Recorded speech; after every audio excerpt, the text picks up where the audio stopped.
right here. Go to my mic, camera. Okay. So in 6A, we're talking about like populations. We're talking about skewedness, mean, median, mode, all that good stuff.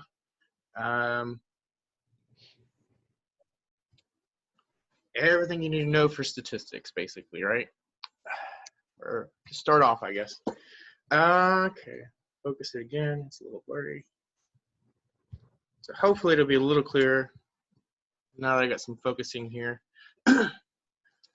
So we're doing 6 through 10 in the, what do they call it? The completion. I can't remember. What quiz? Is that what it's called? Papers are in order.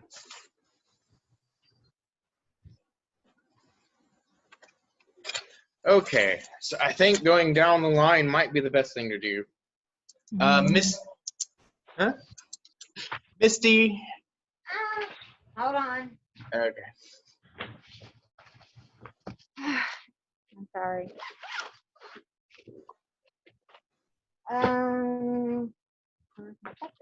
So 6 says among professional actors, a small number of superstars earn much more money than most others. The distribution of salaries is therefore, and they want to know if it's going to be symmetric, left skewed with outliers at low values, or right skewed with outliers at high values. I would say right. Yeah, and it kind of gives it away a little bit in the problem, because they're telling you that most actors don't make anything. There's only a very few at the top. And so what that is saying is that there are high value outliers. Those are the actors making a lot of money. There's another dog outside, so you'll have to excuse them.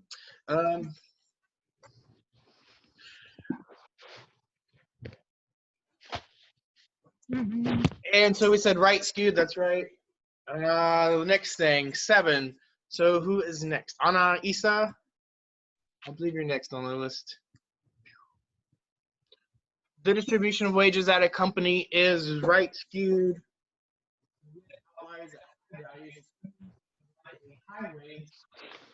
You would hope your wage was closer to the mean, median, or mode. Sorry, the screen's squiggly and I can't hear you very well. I'm trying to access my text. Okay, I could try to fix it a little bit. The distribution wages. More contrasted, less contrasted. If I can fix it a little bit. Is that better or worse? It's worse. Okay. Is that better? Is it a little more? The distribution of wages at a company is right. Skewed with hires at high values. Assuming you would like a high wage, you would hope that your wage was closer to the mean, median, and then what is the last one? What is C? The mode. Okay. And this one is a little bit like it made me think for a minute. So if it's making you think, like, then you're doing the right thing, probably. I think it would be the mean. Would it be A? So right away, I'm hoping like you're just rejecting mode, right? Mode is like the most common one. That's not. We don't even know what the heck the mode is from this description. And so the next thing we're like, is it going to be the median or the mean? And if you think about like salaries or wages, they're typically right skewed, which means there's more values on the high end.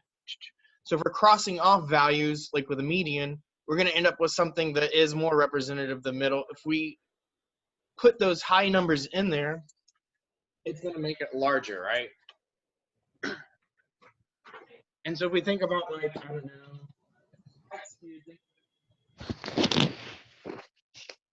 so if I do like 2, 2, 3, 5, 100, right? Let's get at this concept right quick. If I think about the mean of this thing, it's going to be pretty high. If I think about the median of this thing, it's going to be pretty low. So if I ask you about this right skewed thing, do I want the median, which is going to be 3, or do I want the mean, which is going to be closer to, what is it, 107?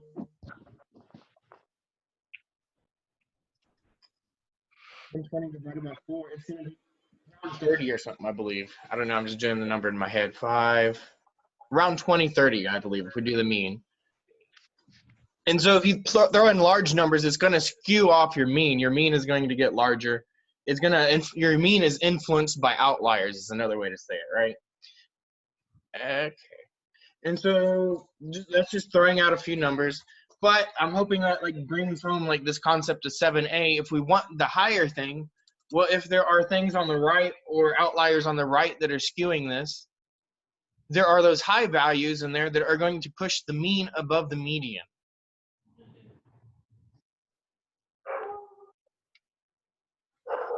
So the answer is median, not mean? No, you said right, the mean. You want the mean, the mean. If you think about this, the mean, right? The median is going to be about 3. Some simple numbers, right? I'm trying to make the numbers a little simpler. Let me crunch this right quick so we do have an exact number. 2 plus 2 plus 2 plus 3 plus 5 plus 100. Divided by, you got to divide it then. 3 for 5, 22.4. And so if you ask about this population, well, which number is like more representative of this population, right? This is probably more representative. 3 is a lot closer to these numbers. But this mean, right, is going to be like really off because of this thing is high and it's bringing it up. So we're starting out with numbers around like 2, 3, 5. And then we throw in 100, it's going to bring our mean way up. It's going to bring our median. It's about in the middle. So if we're asking this, like, do you want a wage of $3 or the $22? The thing that you want is the mean, right? And this is what problem 7a is asking.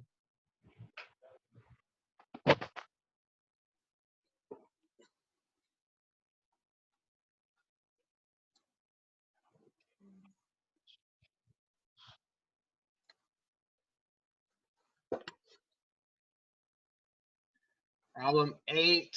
Andrea, are you around? Yeah, I'm here. Okay. So compared to a distribution with a broad central peak, a distribution with a sharp central peak has low variation, high variation, or symmetric. And so they're comparing maybe the words I'm hoping you notice is this says broad versus sharp. Uh-huh. So a more broad thing is going to have more variation or less variation, I guess is the question, right? More? Yeah, so if it's broad, we're talking about like broad versus like peaked. Peak. Uh-huh. Right? So if it's broad, this thing is going to vary more so than this thing. So yeah, it has low variation, right? Is that what we said? Oh. High variation, sorry. High. Yeah. So B? 8. A? Okay, Okay. broad. Oh, a sharp. Okay, so they're comparing the sharp. This one has lower variation than this one. It should be A. Sorry, I'm reading the problem a little bit weird or wrong. A. All right. This one has low variation compared to this one. Yeah. The sharp central peak has low variation. Why is one with the sharp central peak not symmetric? It should be. I try to draw it symmetric. It's not asymmetric. Too bad. That's about symmetric, isn't it? So if it is symmetric, then wouldn't C be the answer? Oh, so it is symmetric, but compared to this one, they're both symmetric, right? So comparing one to the other, saying this one is more symmetric than this one, that wouldn't be a true statement, right? Okay, I get what you're saying. That symmetry is not comparing the two. What compares the two is the amount of variation in there, right? Gotcha. And this one has less variation. This one's more spread out. It has more variation, or higher variation, lower variation, I guess is the words they're using.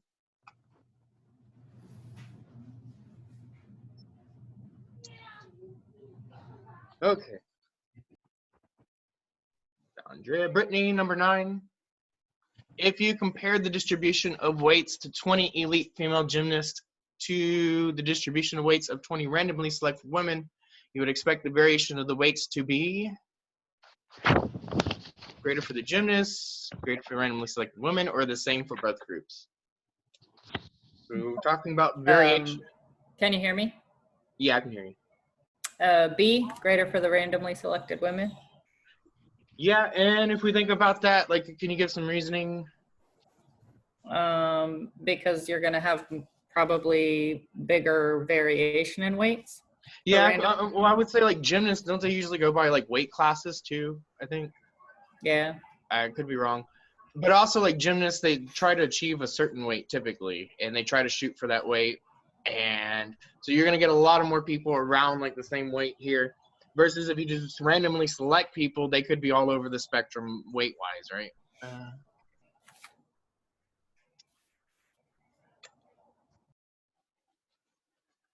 Fair enough. The mayor of a town is considering who's next. Dina, are you around?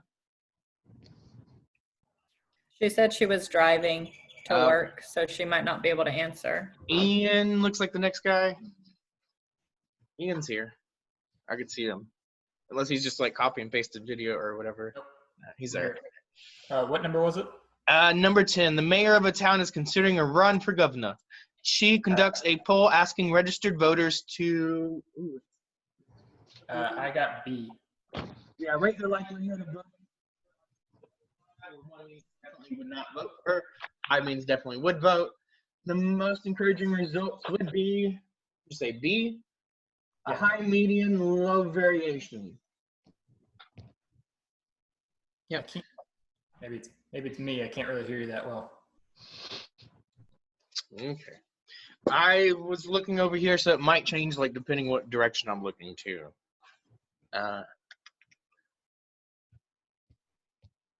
Yeah, and is there some justification why you chose B? So high median means we're like marking them out left and right. We put them in order, mark them out left and right. And so if we're left with the number that is high, that means that most of those numbers were relatively high, right?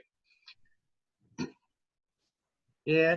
Low variation means that it's not a large span, so most of them are around the high number, basically, right? Yes. Yeah. Okay.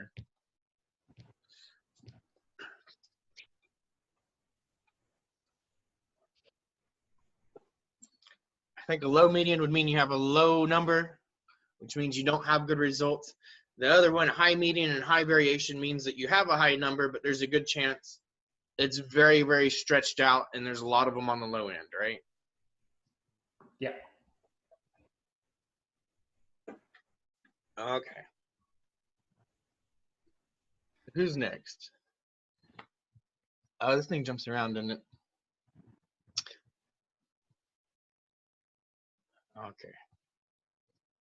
Is Elena around?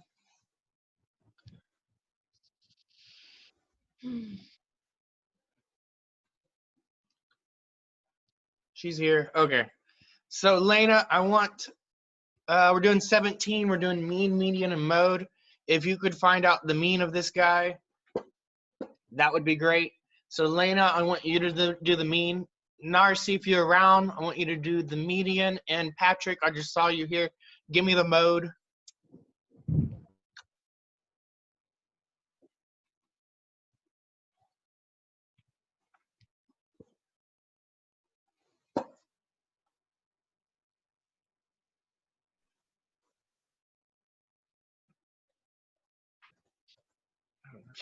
Numbers, I'll type the numbers in there. 75, 62, 68.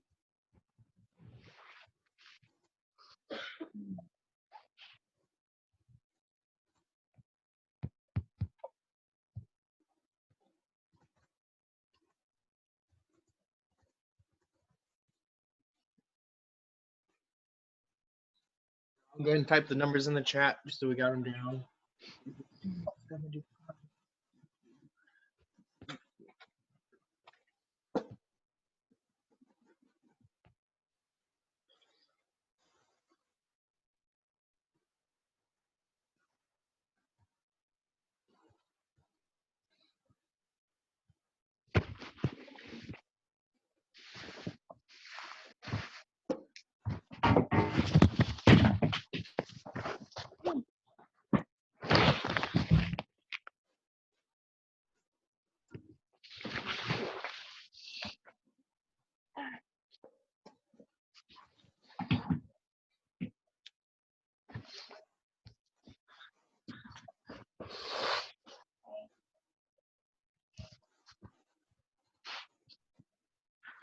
Okay, Lena's got the mean. There is a bit of like maybe a vocabulary thing. So like when we say like average colloquially, like when we say average, what we mean is kind of like the general human being. When we say average, like in a math class, what we typically mean is the arithmetic average. We typically mean the mean when we say average in a math class. We're talking about the arithmetic average. And so average in general, like it could mean any one of these things. When people talk about the average human being, they could be talking about the median, mean, or mode even technically. And so colloquially, like when we say average, it's not very specific. But typically when we use it in a math class, we're talking about that one thing specifically. We're talking about the mean.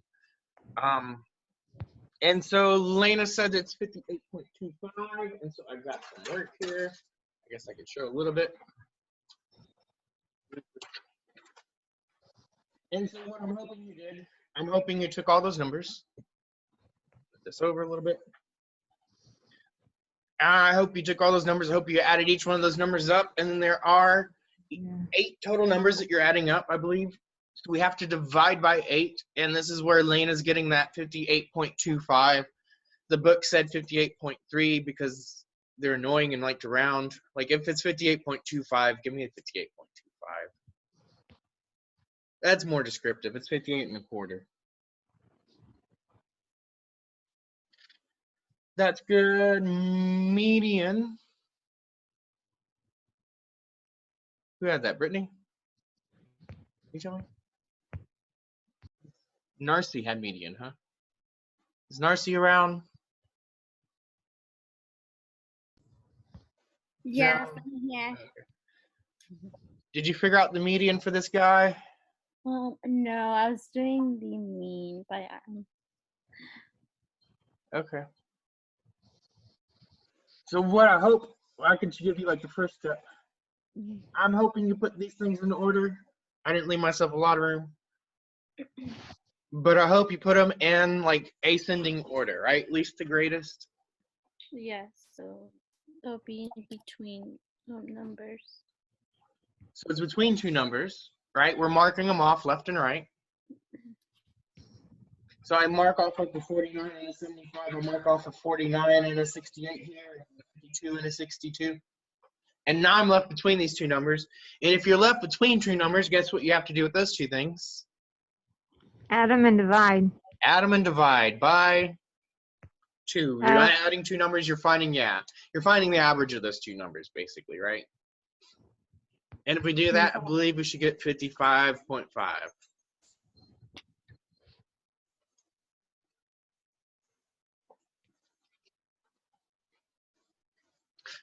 So maybe it might be not time to like talk about it. But if we have an even number of numbers, there are 8 numbers here. We're going to have to do this thing where we add the middle 2 and find their average, right? If there's an odd number of problems, or an odd number of numbers, if our population is odd, we're only going to have one middle number, right? And so then we can just circle the middle number. We can just take the median in a simpler way, I guess. I don't know. It's a little more straightforward then, right?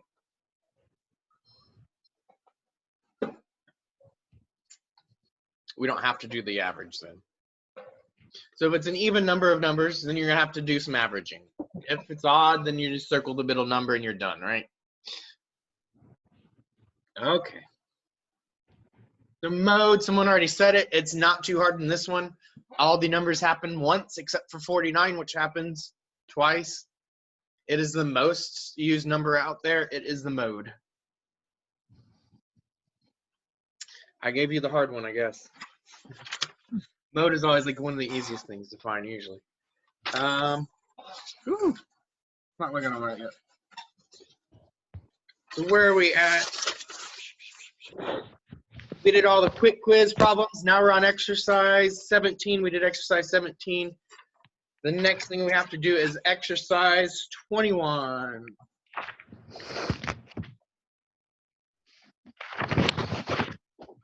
So some of these, I don't know what your knowledge of snow is, but I've lived in Texas all my life.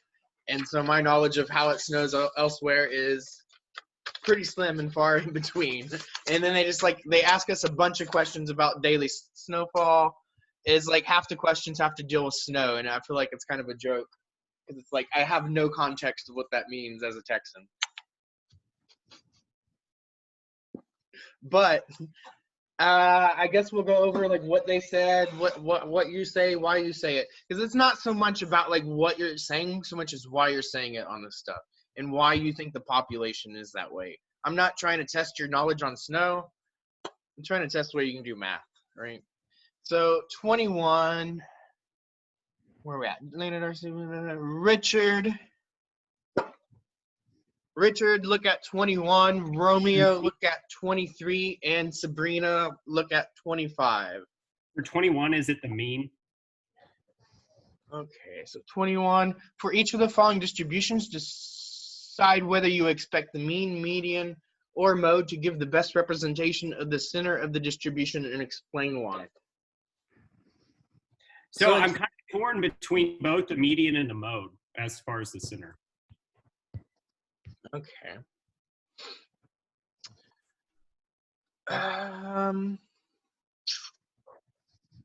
Richard, are you asking that question just like in general, like choosing between mean and median, or are you asking in context to that problem? In the context of this problem, I'm a little torn between what would be the center, whereas the average you would assume would be the center, but also the most common would also seemingly be the center as well. But that would be the mode. The most common is the mode. Right. So I'm torn between mean and mode, I guess. Those I don't think you should normally get too too caught up in. All right. So here, I'll give you the general rules for all of them. Mode is really good if you have lots of duplicates of numbers. If you have lots of actual duplicates, like maybe you're rolling a die, you're only going to be numbers like 1 through 6, right? Those are your only choices. So you can have lots of duplicates. That could be something you might use mode for. All right. If you've got a big variety of numbers, you should be using mean and median. Like if you don't have any possible duplicates, or if you have very, very few duplicates, then don't use the mode. All right. Then between mean and median, the big question is if you're going to have something called an outlier. If you have an outlier, then you want to use the median, because the very first numbers that get cut out in the median are going to be the lowest and the highest numbers, which would be the outliers. So they get removed from the set. Okay, if you don't think that you have any outliers in there, just like a symmetric distribution, that would be good for a mean. Okay, yeah. So back to 21. My first instinct and what I have written down is the mean. Is the mean? Correct. Yeah. But it doesn't say if there's outliers or not. I guess Yeah. it's just if you're assuming based on the Yeah, question. we're trying to bring in context in like New York, and New York is kind of well known for having its like bunch of millionaires. But I mean, you're supposed to try to bring in like some real world context from what you know about things. And like the thing I would say to think about is like the whole like, you know, the 1% problem sort of thing, where 1% of the population owns like what, like almost more than half probably of the assets or something like that. And so there are outliers that are very high, right, is what they're trying to get you to think about here. And so if there's outliers, the thing that we don't want to use is actually the mean, right? Because the mean is very, very responsive to outliers being thrown in there. And so we don't want to use the mean on this thing because of the wealthy, like the few wealthy people that exist, right? They're going to really throw this off, and they're going to make it seem like we're earning a lot more than we actually are, right? And so that's not beneficial if you're actually working for your money to like try to make this larger than what it is. Doesn't work for you very well there. So what they're trying to get at is the median here, right? And that's what the book said. They said it was the median. The mode, it's obviously not something you would want to use mode for, right? I think he explained a little bit about like what you want to use mode for. Definitely not a mode scenario.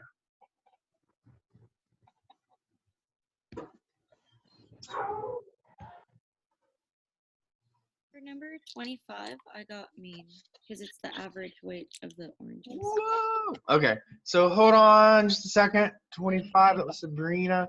Who's before Sabrina? Romeo? Is Romeo around? Wherefore? 23, I said median. So 23, you said the median. So the number of times people change jobs during their career, that's probably pretty good. You probably have like, I'm not really sure what the book is expecting on this. They definitely said it was the median, and I would say that there's outliers here. There's probably a few people that change their job like really repeatedly and just like cycle through jobs. I would imagine that there's probably outliers, right? Outliers, I would imagine.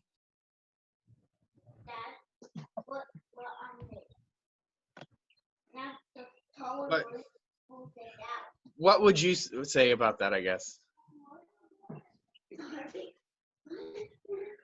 Are you asking me? Yeah.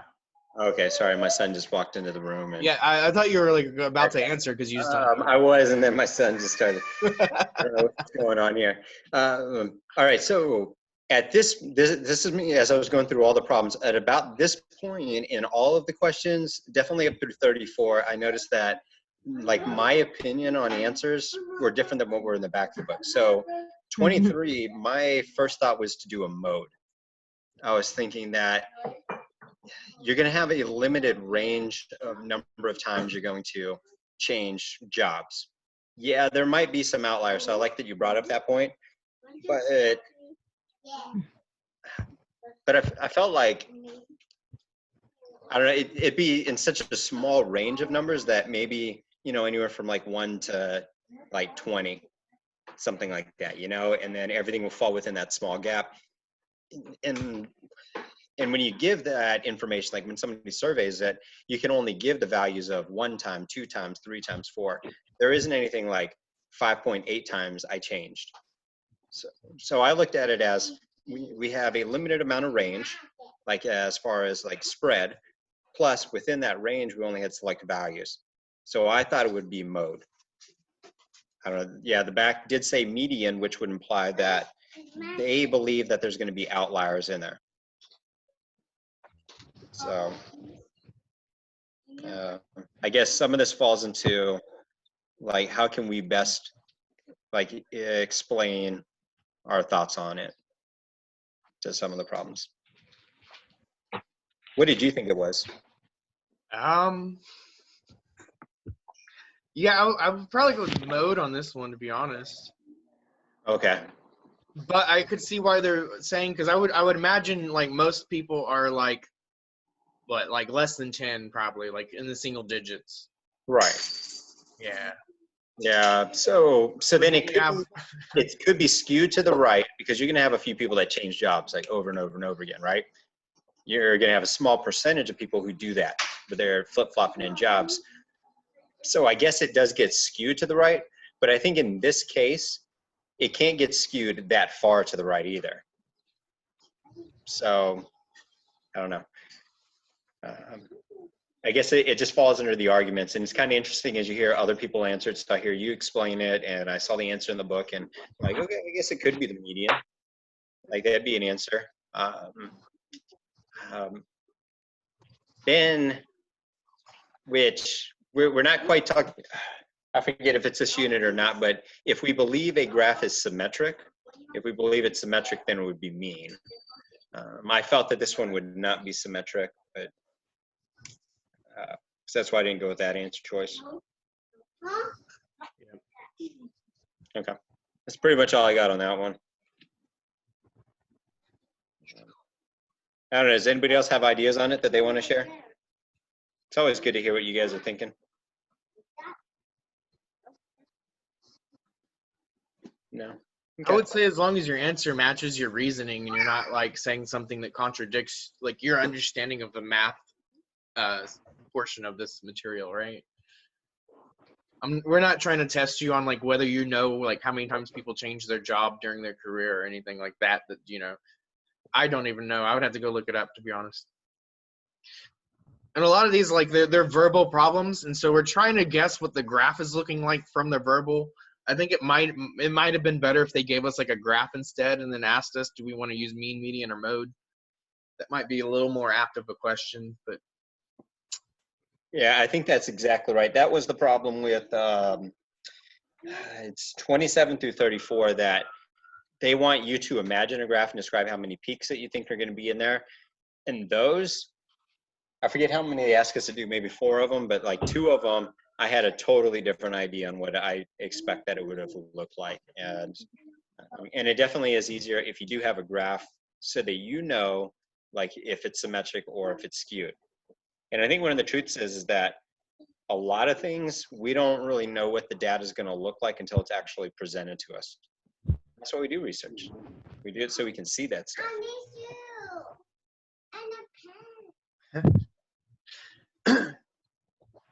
yeah. There's I think there's probably an important note on bias there too, like not like really knowing like what to expect, because sometimes you put your own expectations into what you think is going to happen, and it's not what happens when you actually conduct the study, you know, sometimes. But I also remember I had a statistics professor that said, if someone comes up to you and they say they want something to look a certain way, like you don't accept that job, because you don't make things look a certain way. They come out as they are. I don't know. It's kind of forcing certain things. Oh man, there's a few lines and few things people say about statistics. What is it? There's lies, damned lies, and then statistics.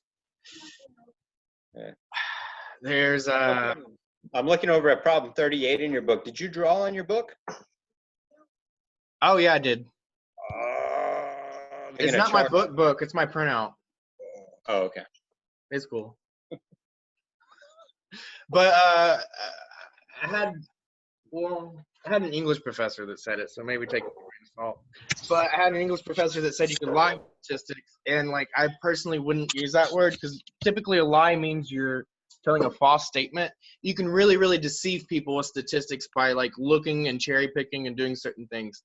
But the way you prevent yourself from being manipulated is by understanding the statistics and understanding what they're doing. And that's why we have things like peer-reviewed scholarly articles, because people try to push agendas all the time, sort of thing, you know? Mm-hmm. And statistics, it's a good BS detector. I don't know what else to say. If anything else, it is a good BS detector. It'll determine whether or not the statements that people are making are actually factual. Okay. It's a little bit of a tangent, but I minored in statistics, so I guess you get what you get for having me as a professor. 25, the individual weights of oranges in a 5-pound bag. What are you saying there? I think someone said it, 25 already. Mean number 25. I would say the mean's probably a pretty good way to judge the weight of oranges. Unless you just had some freak orange that was just overly huge that year. For the most part, I think the mean would work. What did the book say? Yeah, that's what they said.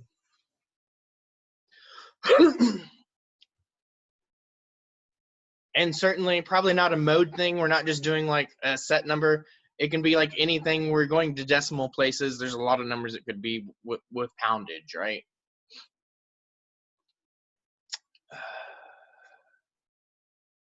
Anybody else have any input on that one? I think that's pretty much it. Okay.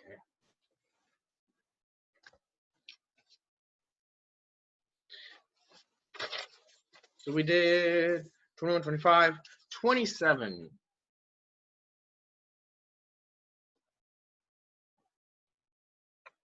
So A says, how many peaks would you expect the distribution to have? Explain. B is make a sketch. C is, would you expect the distribution to be symmetric, left skewed or right skewed? And then D, ask about variation. Is it small, moderate, or large? And to explain. And so if y'all do A, C, and B, I don't imagine I'm going to make y'all draw stuff up here. But if you could answer A, C, and D, I will show y'all my sketch for part B. And I think we'd call that an even trade-off, probably. Okay, so TJ, if you want to look at 27, Tina, if you want to look at 29, and Javier, if you want to look at 31.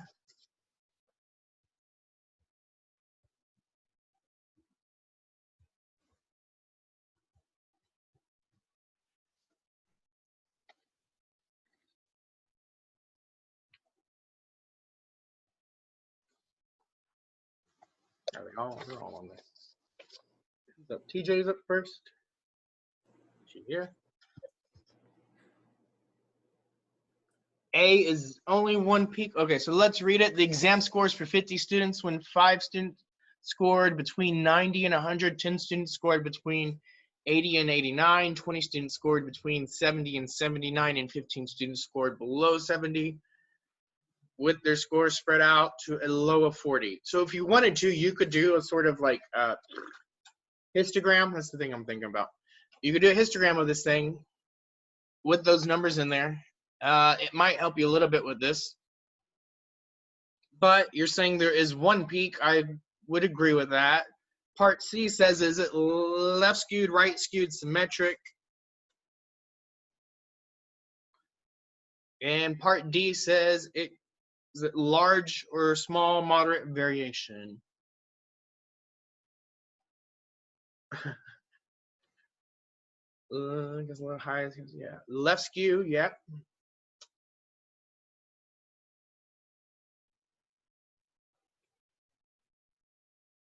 Large variation. Okay. Yep, that's exactly what the book says. So let's look at it. Let's talk about it a little bit. There's one peak over here, and it talks a little bit about it. It is like within that. What is the numbers?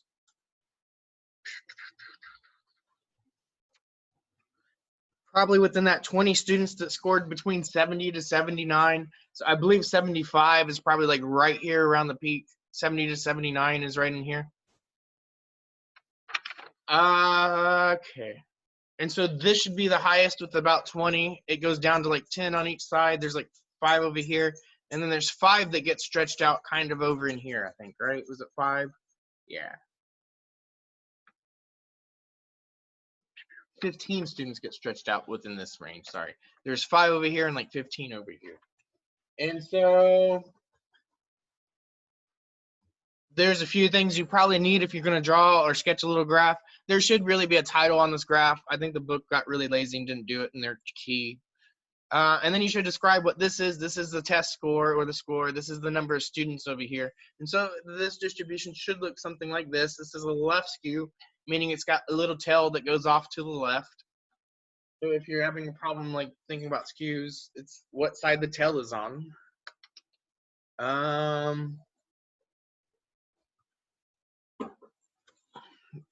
There's large variation. It's very spread out. It's a very sort of smooth curve. It's not. It doesn't have like a really, really sharp peak, right? Okay. So I'm hoping this is the picture you have in mind. Something like that. Who is the next? Tina. Is Tina around?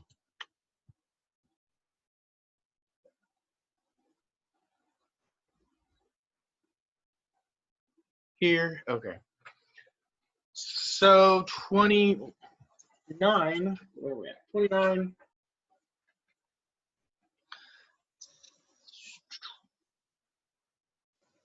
29. Says the annual snowfall amounts in 50 randomly selected American cities.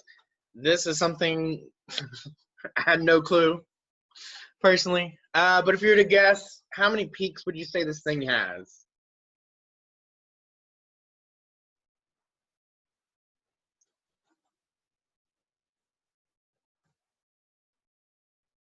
50? Yeah, I was thinking that would be kind of weird. I have no idea about the snowfall within the U.S., so they're taking snowfall within the U.S. It turns out most of the places you go, Texas is kind of an outlier here, so this makes this question like really weird. But the book is saying that there should be one peak.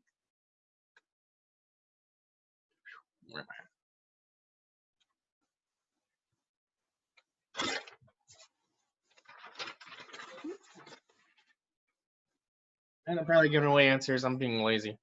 Slacker. So there is about an average amount that each city is going to get.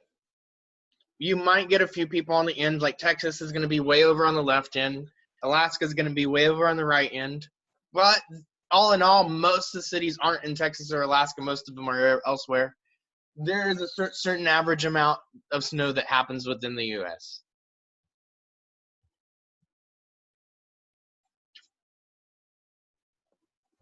I'll go ahead and chime in with what I thought the answer was at first. And of course, I read the answers in the back and found they were completely different than what I thought. I thought it was going to be uniform, because I was thinking if we randomly grab cities throughout the country, I think that's what it said, right? Yeah. Or just American cities, that you grab them. I was thinking like lines of latitude, that if you're at a low line of latitude, you're not going to really have snowfall.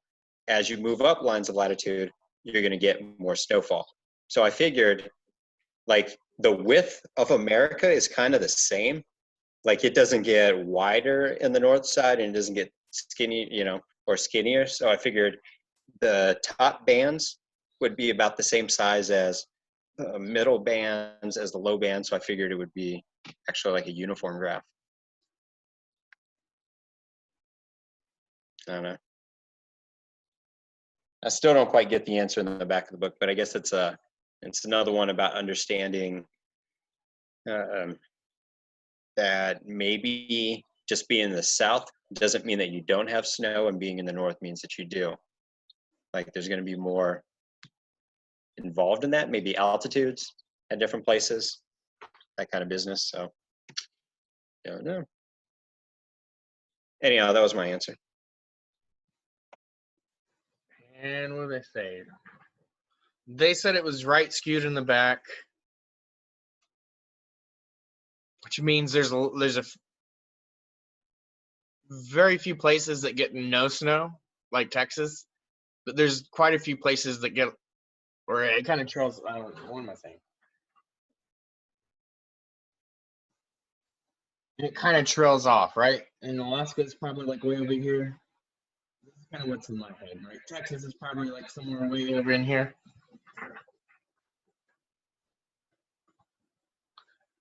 And Maine's probably like, you get a lot of those little states that get a lot of snow, but they're not very large, right? And it kind of makes this sort of thing that trails off to the right is what I'm thinking. I am not a climatologist at all, so I'm just kind of guessing sort of here as to what they have. Fun fact, I did live in Maine for a couple years when I was a little kid, because my parents were in the Air Force. And there's like, I have like maybe 5 memories of living there, like really vivid memories. And a couple of those were with snow, like people driving by in snowmobiles to go to work.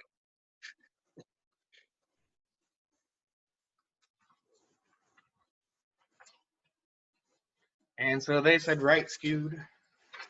And so the last thing is, do you expect this variation to be large or small or moderate?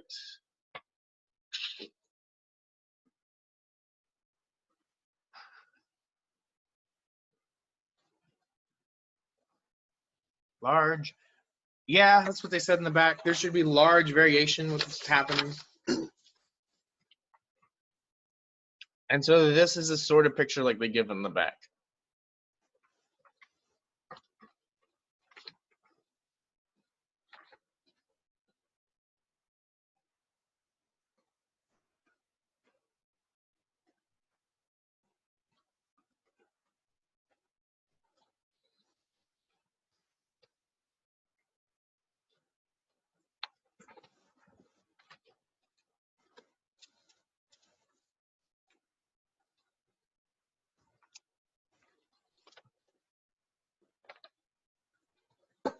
And so just to like kind of recap, I'm not trying to focus too much on the snowfall, but if we have something that has one peak, there's the one peak. I hope you can see the one peak. I hope you can see the right skew is this little tail going off to the right. The large variation refers to like going across here. This thing looks pretty smooth. There's not just that one sort of peak thing happening, right? It's very spread out. And so that's what I'm hoping you're getting from this problem, not so much as what the snow's doing, right?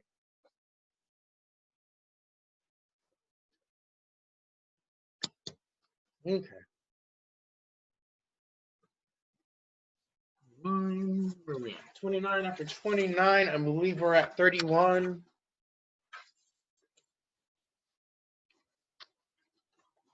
Did I ask someone to do 31 yet? Tina, and then Javier was 31, huh? There he is. So the first thing, how many peaks do you think this thing should have?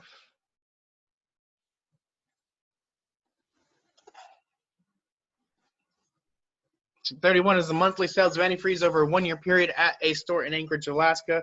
The distribution will look best if you start somewhere around in July. Okay.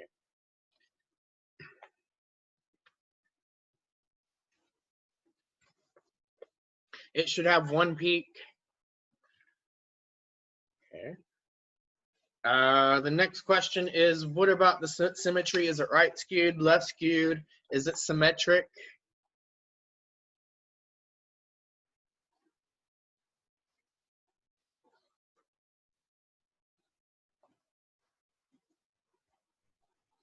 It should be about symmetric. Yeah, we go into summer, we go into winter. About the same point each year. And then the last thing is, what sort of distribution, or variation, sorry. Large variation, moderate, or small? Moderate, what do they say? They said moderate, yeah. That's what the book said. Let's look at this thing. So you said 1 peak, you said symmetric, it's symmetric, moderate. So if we start in July, you might notice this sort of thing. It's centered around like December, right? The coldest month. That's when you're going to use the most antifreeze.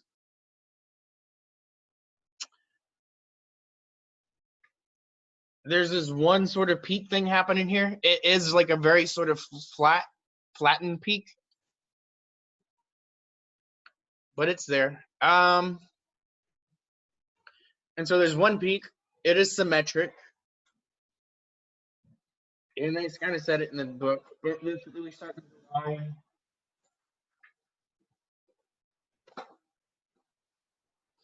And I guess this would be June over here then. It would end in June.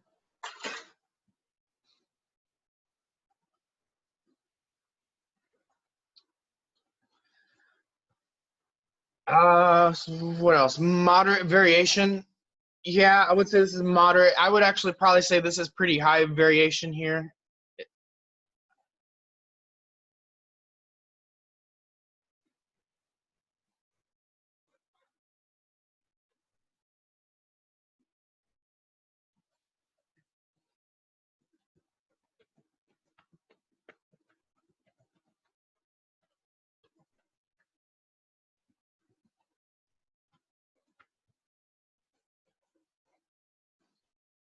I feel like this one is a little bit different from all the other ones. Mainly because they give you like a time for your x-axis. I think all the other ones don't give us a time for our x-axis if we look at it. They're looking at a number. Yeah, most of the other ones give us a number on our x-axis, and then they look at how many times that number occurs, right? And so that's kind of what we had so far. So this one did strike me as a little bit different just because of that fact. Like if you notice, this is a number, and this is the number of times that score has occurred, right? That was the test problem. This is the snowfall problem. So we had the city, and then, or the amount of snowfall, and then the number of times that that snowfall would occur, right? How many cities had that snowfall? And so this strikes me as just a little bit different than the rest. Just because of like the time or temporal sort of like variable on your x-axis.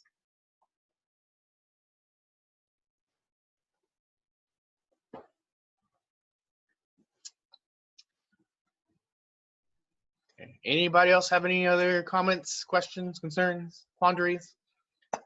Anything about this problem?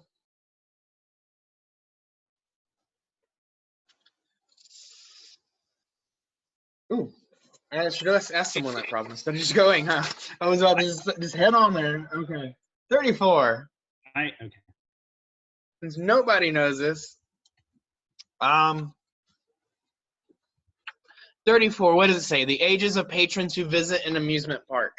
And so if you're thinking about this, I could probably just ask it out loud. Most people that visit an amusement park are probably going to be what?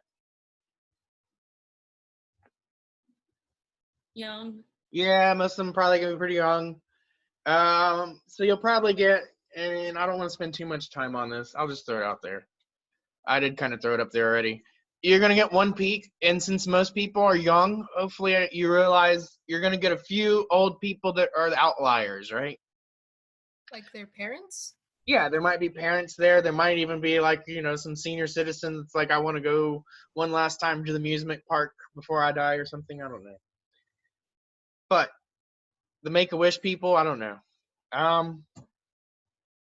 So you get this right skewness. There might be a few old people there, but most of them are going to be young. And then the other thing is large variation. And so if you want to look at this thing, one peak right skewed with large variation should look something like that.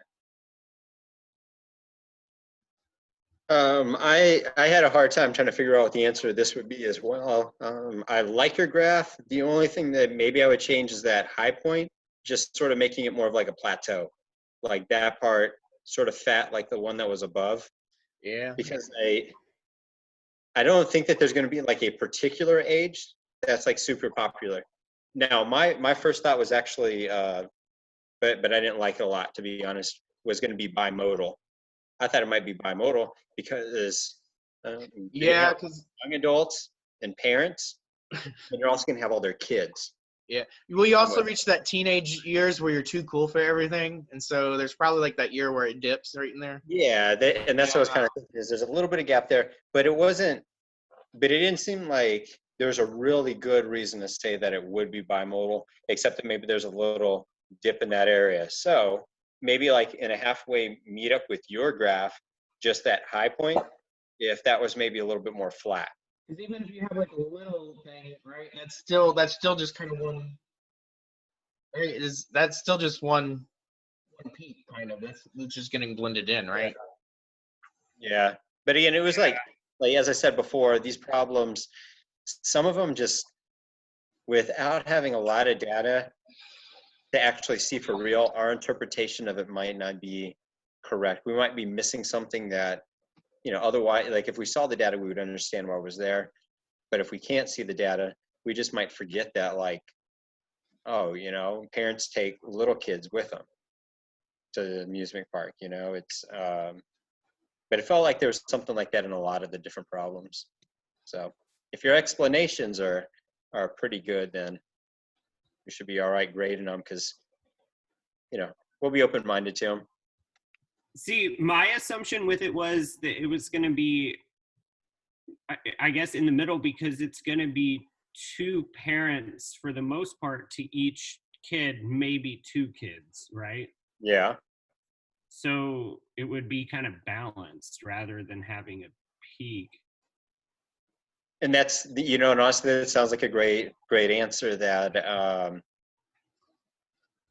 that you're saying in the middle age group, like whatever that is, maybe 20 to 35, like you're going to have a lot more of those people who go on their own that are in that age group, but also people who are bringing their kids, right? So then you have a lesser amount of kids compared to that age group. And of course, you're going to have your senior citizens that might balance out the size of the kids. So yeah, symmetric, when you say it that way, so to say that the graph is fairly close to symmetric sounds really good.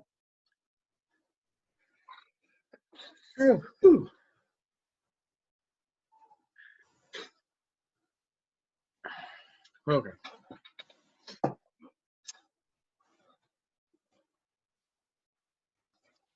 right.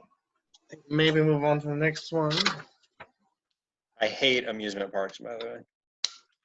I used to really love them, and I haven't been in a long time. Mainly the rides. I just love going on rides.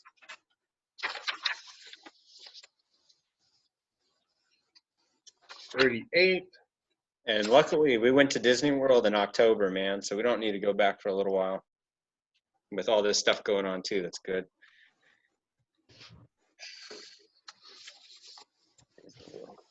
Well, okay, so I'm gonna do What's nice 38. about Disney World, if you ever do go to Disney World, stay at a resort. Like, not one of the top line ones, but if you stay at a resort, man, you get a bunch more perks, and it's like so easy to get on a bus and go to the parks. That was pretty cool. And don't go eat at Bell's Castle. That was a rip-off. That was straight up rip-off. That was like some crummy food, like no service. Belle wasn't even there. The Beast didn't even show up. Oh man, I love X-Men. Yeah.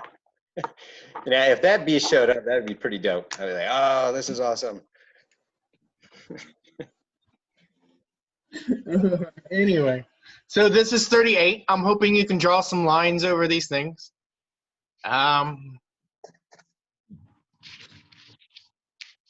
we draw the line. I'm hoping the distribution looks something like that. This is a little weird because it doesn't actually go to the 0. It's doing some little weird things, but it looks something like that. And if we look at that, how many peaks does that thing have is the first question. 1. Yeah, if you know it, you can just answer. I've already went through everyone. 1 peak. The next thing is what symmetry. Is it right skewed, left skewed, or symmetric?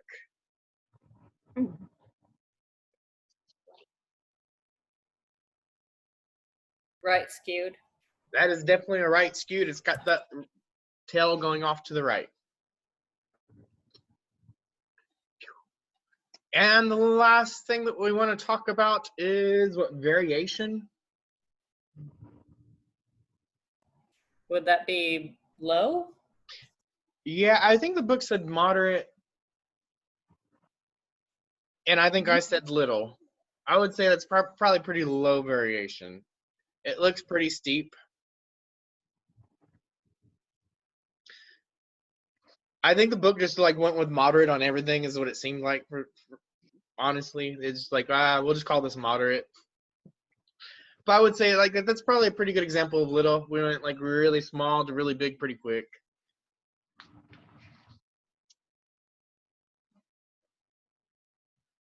Moderate to small. It's definitely not the large variations with this very smooth like sort of curve thing happening, right?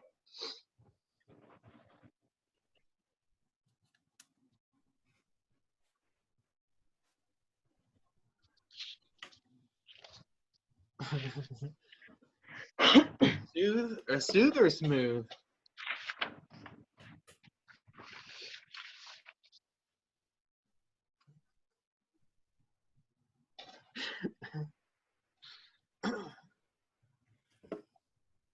Yeah, that's a typo. Probably should have been an M in there.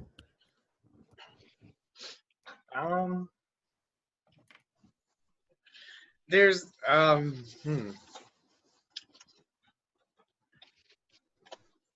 38. Where am I going next after 38? 38 and then 39 I have on here. Getting close.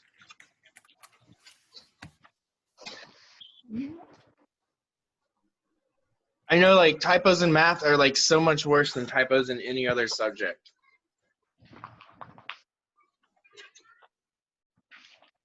And it's like math is just like it's a language of precision, and when you don't say exactly what you mean and mean what you say,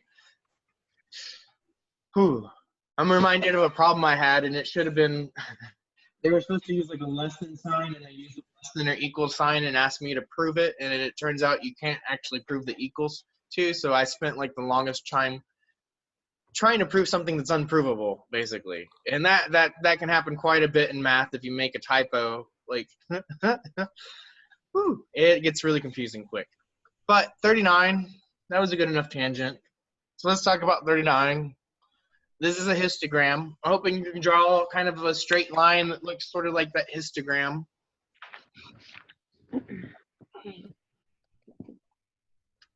Smooth out the histogram is what we're doing. Smoothing out that curve. And if I want to talk about this, how many peaks does this thing have? 1. One. Up, you see that one finger sticking up at you? You see that's one peak there. And first thing is peaks. The next thing is what? Symmetry. How do we describe this symmetry? Symmetrical. Yeah, it's pretty symmetric. I think that's what the book said, yeah. And the last thing is variation. What about the variation on this thing?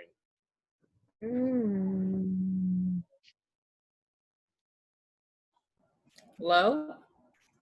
Moderate. I think they said moderate. Moderate. Yeah, that's what the book said, moderate. Oh.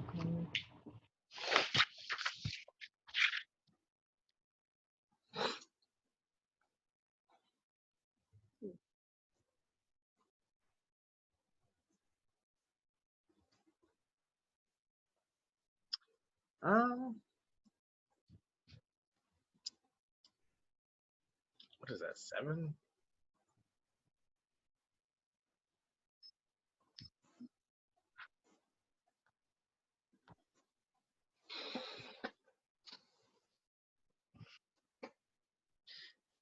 Yeah, and I feel like maybe I'm wrong, but when they ask about variation, I feel like that you really got to know the context of what they're talking about here. So if we look at the variation, I think we can get most of them within like what, 7, within 7, and we're talking about like 7 out of 32. So what number? That's almost a quarter. So I would say moderate, and I would almost say want to say moderate to low. Yeah, low, because low means the peak. That's right. Sorry. Yeah, I would say moderate to low on this one.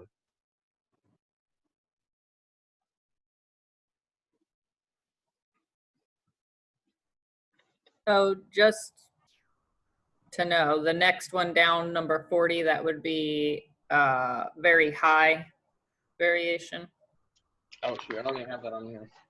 I deleted the numbers I'm not using. Oh, never mind. I can look right quick. 40, if it's still the same. That one's just practically flat, right? Are you talking about the lotto one? Yeah. Is it still the lotto one? That one's practically Yeah. flat, and so that would have very, very high variation, right? I would think. Yeah. Just so the computer can grab it.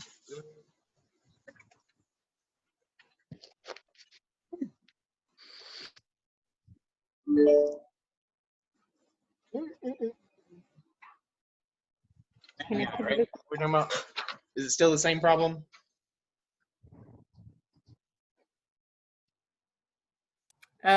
Essentially, I think it's different states. Yeah, have versus an California. older book. The problems might be a little different.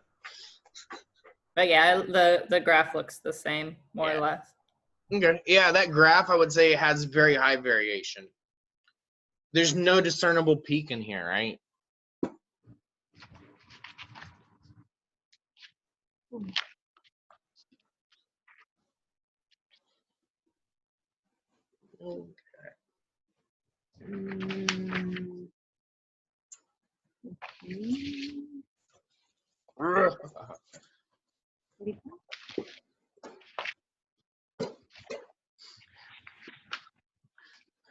Want one peak? Ah, that's a horrible joke.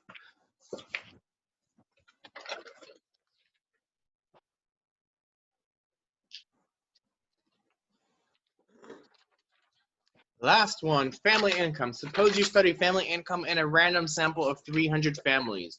You find that the mean family income is 55,000, the median is 45,000, and the highest and lowest are 250,000 to 2,400 respectively.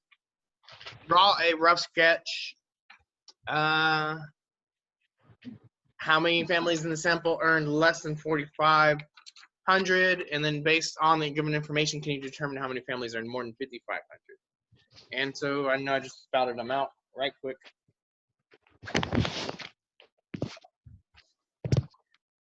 But if we want to draw this thing,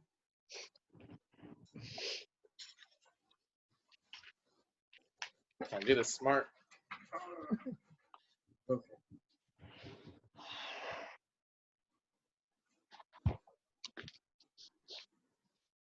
I'm hoping these are the numbers you put on your x-axis.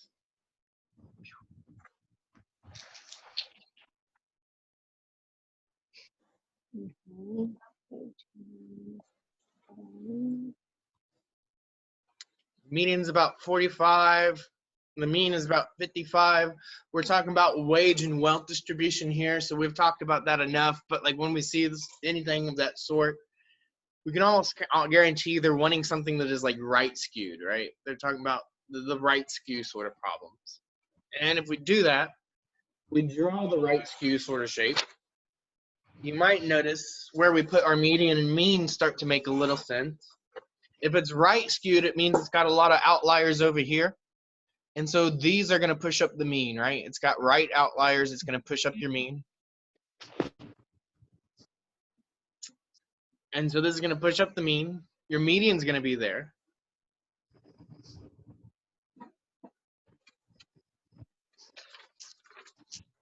One of these.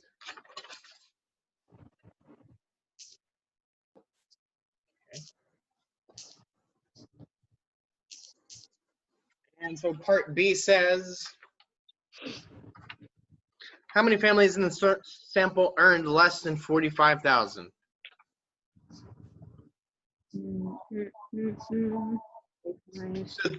So I think we've solved for the median, right? And so now they're thinking like, go back and do it. If we have 45,000, this is our median and it's right here in the middle. How many things are on each side of that? 2, 1. I think that they gave us there's 300, so I guess I could tell you like maybe how many.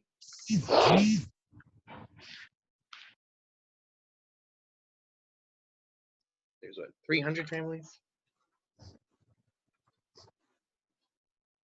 So how many things are going to be on each side of it? 150. Yeah, there's going to be 150 different numbers I have over here. There's going to be 150 different numbers I have over here. And so if they give us 4,500, what does it say? How many things are less? How does it word it? How many families in the sample earn less than 4,500? So it's about half of them or 150, right? And so in the book, I think they said about half the people in the study. And maybe might be a point to like point this out, but if we have the median, sometimes what they call the median, sometimes they call it the 50th percentile. So if you see this thing called, oh, hello. If you see this thing called the 50th percentile, they're talking about the median.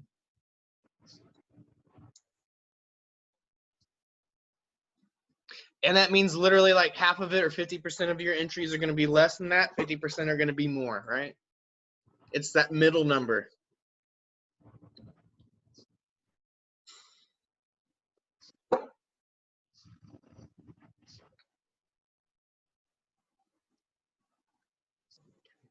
Questions about that? Why it's half? It's the number in the middle. Half of the things are going to be less. Half of them are going to be more. So that's what we're talking about with the 50th percentile. Oh, man. There's an old Carlin joke that just came to mind. Okay. Whew. And then part C, what does it say? I should have asked you before. I keep showing stuff. I'm not good at this.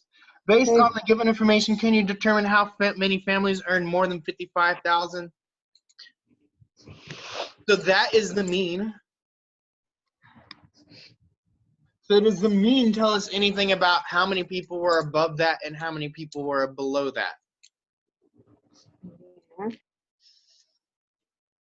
No, it's not going to be so easy to figure that one out, right? It doesn't tell you about half the people. It tells you the mean or the average. It's not telling you half the people are above this, half the people are below that. So that's not telling you half the people are above or below that.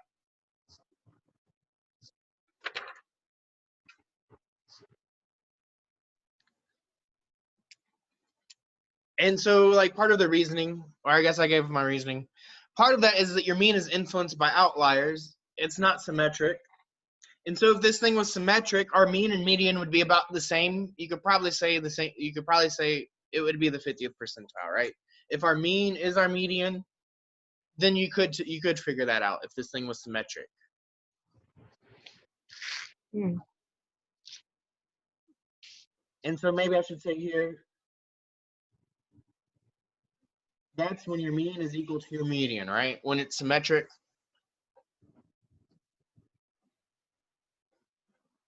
Perfect symmetry would mean that your mean is equal to your median. Almost never in reality do we get perfect symmetry on things, right? But they're close. And a lot of times in statistics, we don't care if things are exact, they just have to be close.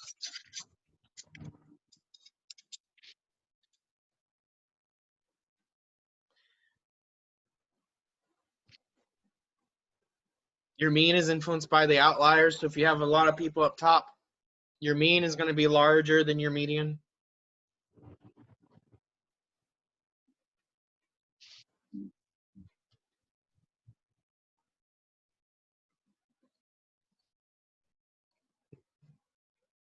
Okay. So there's an old Carlin joke where he's like says something about imagine the average human being and then think like half the people are dumber than that. And so what he's actually talking about is the median, right? He's talking about the median human being there versus the mean. He said, think about how stupid the average person is and then realize that half of them are stupider than that. Yeah, there's some joke like that.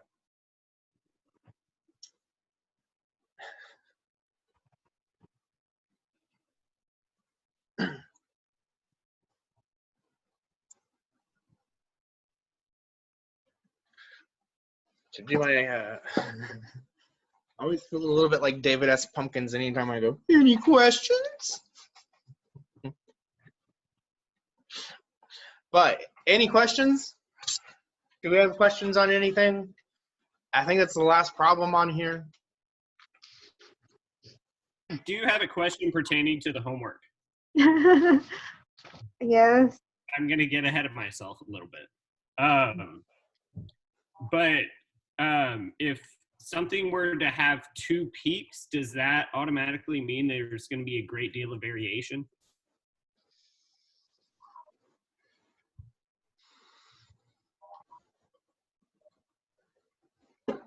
I feel like I could probably maybe draw something that breaks that. Okay. If this is like really peaked.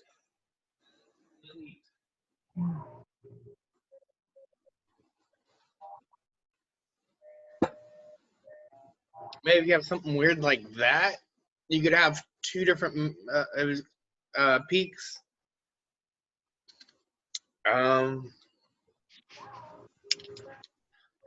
And really, I feel like this depends what scale you're working on and what you're measuring, right? And what the variation is relative to the scale that you're working with.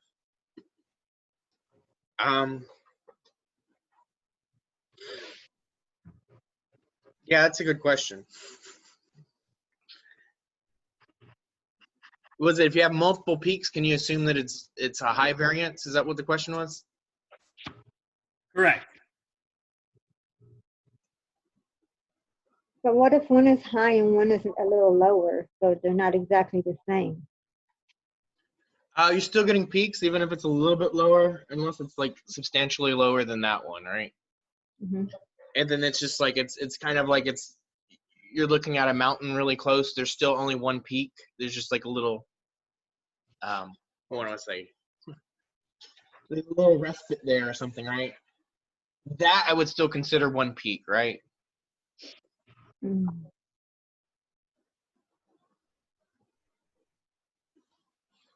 Now that Cayman did this again, that would be. I muted myself. I think the answer to that is really in the context, what you're looking at and what those numbers are. You're talking about the ice rink problem? Correct. But Okay. now that I'm reading over it, I'm a little torn between it now because I'm seeing it in two different ways. So All right, yes, so that should have two peaks, right? Because your figure skaters are going to have like somewhat of a symmetric weight of their own. Right. Like, there's not a big variance in their weights. The hockey players, they're going to have their own like symmetric graph as well, except those graphs are not going to be on top of each other in the same spot because the girls are lighter than the men are. Right. And because I think those two groups, you're going to have a significant difference in their average weights. Mhm. That's going to give you a large variation. Okay. Okay, but then there's other stuff that could be bimodal, and I'm sitting here trying to think of an example of that where maybe you're asking people when they first get their driver's license. Not a perfect example. That's just what I'm thinking of right now. But my experience with like high school kids, there's a huge group of kids who get their license at 16. There's a huge group of kids who get their license at 18. Like to me, I think that'd be a very clear like bimodal thing. But the variance on that is still pretty tight. Like I don't see people getting their license too often in their like mid 20s. Right. Right. It tends to be I live in like New York. Yeah. I did mine like that. If you look at my camera, because I mean, well, you know, like since the figure skaters are lighter and the other people are heavier.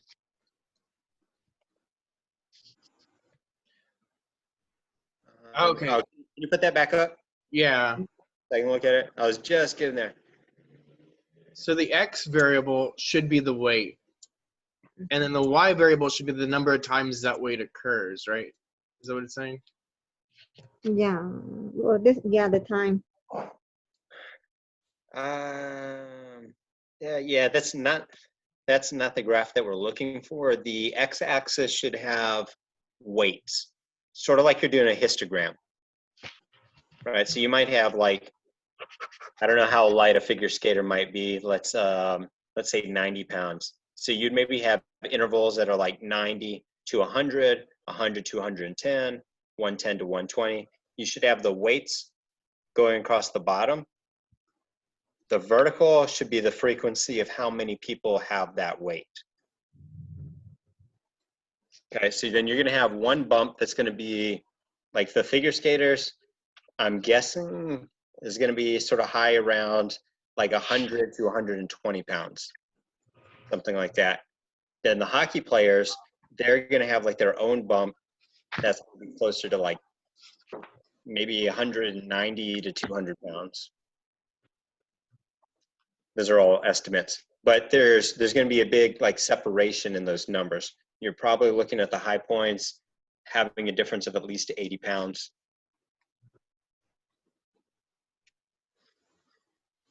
I'm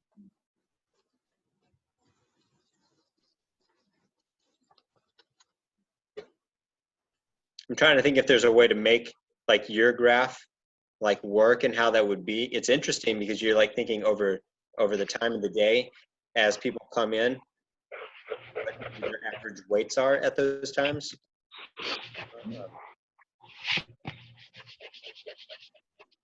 Yes. I think the problem with that graph is that, man, it's hard to like pinpoint it.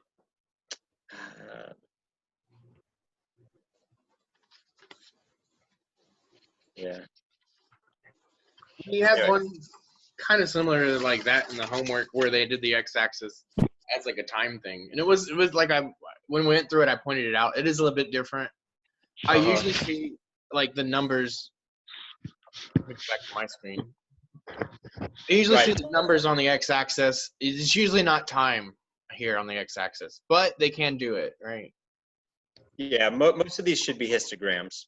I think there was something that we did in the last like section 2 where there's you were covering it, and they just had something that was wrong about the histogram at the beginning. So there's a few things in the book that aren't like quite the best decisions in how they're doing it, and I guess that graph earlier with I think it was antifreeze, that one wouldn't necessarily be the best one either for discovering histograms. It's like, Yeah. yeah. These should all be histograms, because with the histograms, then we're looking for a central tendency, whether it's a mean, a median, and a mode.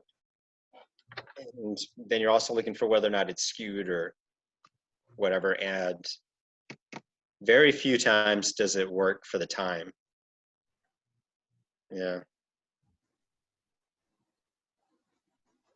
You could probably do something like time of day and number of employees at work. That one would work out as a nice graph, but we'll try and keep to the histograms for consistency.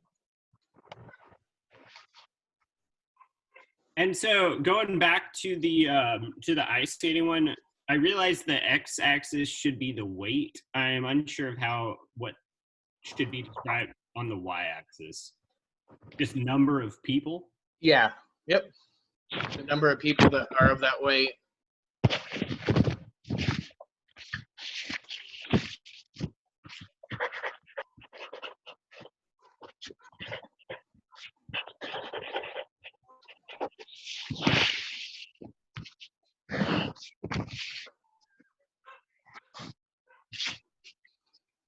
Hey, totally inappropriate to bring this up. Not inappropriate in a bad way, but I got this cool gun from Cabela's. It shoots bugs with salt, and it works pretty good. So as I'm out here, and the mosquitoes and the flies are bothering me, I just pump a little salt in the gun. Shred I 'em. always wanted one of those things. Those look pretty fun. Yeah, it's working out pretty good. I've already killed 2 mosquitoes and a fly. The only problem is I had to shoot them off of my leg, so you got to take a little bit, but it doesn't hurt. Wait, so do you just put like kosher salt in it? Yeah, there's no little camera. You just, there's a little top, which way is it open? I don't know. Put salt in that thing right there. It's just like a little funnel. And then you just, oh, it's already ready to go. And it comes with the safety, so your kids don't like shoot themselves in the face. You should make them suffer. Load cayenne into that. Yeah. I think I'm going to stop the recording unless anybody has more questions on math. Yeah, that sounds fair.